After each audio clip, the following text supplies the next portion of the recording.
Hello बच्चों, आज हम एक इंडेफिनिट इंटीग्रेशन का एक क्वेश्चन करेंगे। कहता है क्वेश्चन इंटीग्रेशन ऑफ ए के पावर में ए के पावर में ए के पावर में एक्स इंटू ए के पावर में ए के पावर में एक्स इंटू ए के पावर में एक्स इंटू डी एक्स। चलिए इस क्वेश्चन को देखते हैं, इस क्वेश्चन को कैसे बनाया जाता है। इस टाइप के क्वेश्चन अगर आपके सामने आ जाए तुरंत आप क्या कीजिएगा, ये जो बड़ा वाला पार्ट है ए के पावर में जो वाला पार्ट है, इस पार्ट को तुरंत मान लोगे टी। ए के पावर में इतना पार्ट वाले पार्ट को मान लोगे टी और तुरंत इसको एक्स के रिस्पेक्ट से कर दोगे डेरिवेटिव, तो जाएगा differentiate with respect to x. और जैसे इसको x के रिस्पेक्ट से डेरिवेटिव करोगे तो बताइए, तो यहाँ पे क्या हो जाएगा, d a के पावर में इतना का x बाई डी, एक का होगा तो a के पावर में x नीचे आ जाएगा और इसी वाले पार्ट को फिर से लिखेंगे ऊपर, और एक का होगा तो फिर a का पावर x नीचे, फिर a का power x by d x और हो जाएगा यहाँ पे dt बाई डी एक्स।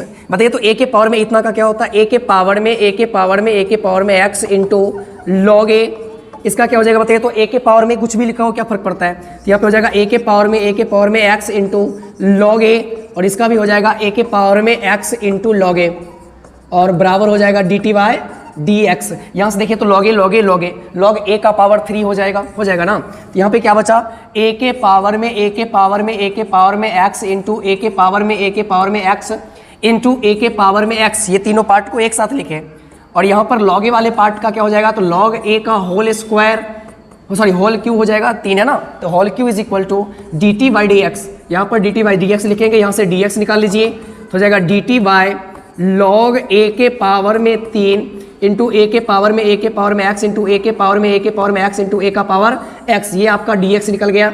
ये डी एक्स का वैल्यू उठाइए और इस क्वेश्चन में डाल दीजिए। तो बताइए क्वेश्चन में डालेंगे तो I is equal to integration of ये वाले पार्ट ए के पावर में एक्स इंटू ए के पावर में एक्स इंटू ए का power x into D x के स्थान पे ये वैल्यू हो जाएगा तो हो जाएगा डी टी वाई ए के पावर में एक्स ए के पावर में एक्स इंटू ए का पावर एक्स इंटू लॉग ए का पावर 3। देखिए ये और ये कैंसिल हो जाएगा और यहाँ से log a का पावर 3 क्या है जी, तो कांस्टेंट टर्म में हो जाएगा बाहर, तो 1 बाय log a और इस पूरे का पावर 3 कर लेते हैं बाहर, अंदर में बचा 1 और 1 का इंडिकेशन हो जाता है जी t और प्लस में हो जाएगा c और इस t का वैल्यू आप डाल दीजिए। इस प्रकार से आपका जो आंसर आएगा t क्या माने, यही माने है ना, a के पावर में x, तो हो जाएगा 1 बाय log a के पावर में 3 इंटू ए के पावर में x और प्लस में आर्बिट्ररी कांस्टेंट, और यही हो गया इस सवाल का राइट आंसर।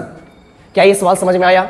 इस टाइप के सवाल आपके सामने अगर आ जाए तुरंत आप इसका आंसर मारिएगा। क्या जी, जो क्वेश्चन लिख रहेगा वो क्वेश्चन जिसमें सबसे बड़ा वाला पार्ट है उसका ये वाला पार्ट और उसमें log a जो भी पार्ट दिया रहेगा उसके पावर में 3। फॉर एग्जाम्पल आपके सामने एक क्वेश्चन है इंटीग्रेशन ऑफ 2 के पावर में x इंटू 2 के पावर में x इंटू 2 के पावर में x इंटू डी एक्स।